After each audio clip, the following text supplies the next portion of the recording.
4 महीने की मादा लेपर्ड शावक राधा वो पहली भाग्यशाली लेपर्ड हो सकती है जिसकी रिवाइल्डिंग की जा सकती है। नाहरगढ़ बायोलॉजिकल पार्क प्रशासन ने विभाग के उच्च अधिकारियों को लिखा है कि राधा की रिवाइल्डिंग की जानी चाहिए ताकि इसे प्राकृतिक आवास मिले और जीवन पार्क के किसी एनक्लोजर में ना बिताना पड़े। एक रिपोर्ट देखिए। 4 माह की मादा लेपर्ड राधा को जल्द ही रिवाल्डिंग की तैयारी की जा रही है ताकि उसे फिर से प्राकृतिक आवास मिल सके। दरअसल करौली के बिसोरी गांव से 5 सितंबर को लेपर्ड की मादा शावक रेंज अधिकारी विक्रम मीणा ने रेस्क्यू किया था। ये नन्हा शावक अपनी मां से पिछड़ गया था। अगर उसे तुरंत रेस्क्यू नहीं किया जाता तो इसकी जिंदगी खतरे में पड़ सकती थी। बाद में इसे जयपुर के नाहरगढ़ रेस्क्यू सेंटर लाया गया, जहां वरिष्ठ पशु चिकित्सक डॉक्टर अरविंद माथुर की देखरेख में शावक को न्यू केयर सेंटर में रखा गया। अमेरिका से विशेष औषधीय दूध मंगवाकर पिलाया गया और अन्य दवाएं देकर नन्हे शावक को नई जिंदगी दी गई। खुद डॉक्टर माथुर इसे अपने हाथों से बोतल से दूध पिलाते हैं। क्योंकि इस मादा लेपर्ड शावक को राधा अष्टमी को रेस्क्यू किया गया था, इसलिए इसका नाम नाहरगढ़ सेंटर में आने के बाद राधा रखा गया। देखते ही देखते राधा एकदम स्वस्थ भी हो गई।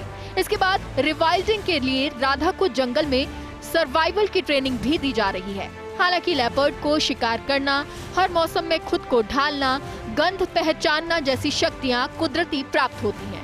ये सब एक शावक को उसकी मां से सीखने को मिलता है।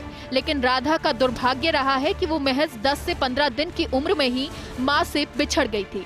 ऐसे में ये जरूरी हो गया था कि राधा को ये सब रेस्क्यू सेंटर में सीखने को मिले और ये काम डॉक्टर अरविंद माथुर और रेस्क्यू सेंटर की टीम ने बखूबी किया। बहरहाल राधा अब गुर्राने भी लगी है, शिकार भी कर सकती है और पेड़ पर चढ़ने में तो उसका कोई सानी नहीं है। अब चुनौती ये है कि राधा को वापस जंगल में प्राकृतिक आवास में छोड़ा जाए। अभी देखने में यही आया है कि जिन लेपर्ड शावकों को रेस्क्यू कर लाया गया है उन्हें जंगल दोबारा नसीब नहीं हुआ। शिवा नाम के लेपर्ड शावक की तो इसी कारण रेस्क्यू सेंटर में मौत हो गई थी। शिवा को भी रायसर से महज 7 दिन की उम्र में लाया गया था, लेकिन रिवाइल्डिंग न करने की वजह से उसकी 1 साल में मौत हो गई।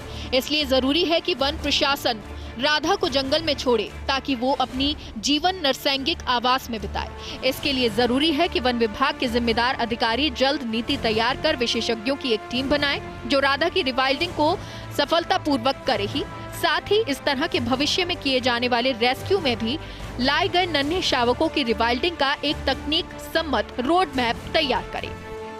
अपने नैसर्गिक आवास में रहना किसी भी वन्यजीव का एक कुदरती हक है।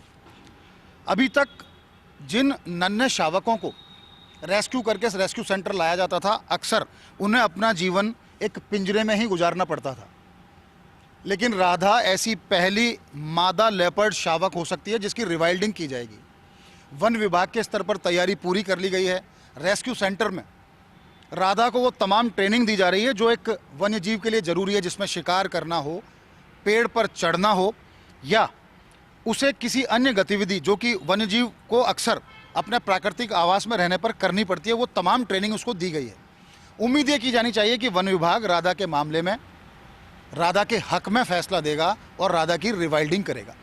कैमरा पर्सन इकबाल के साथ Nirmal Tiwari, First India News, Jaipur.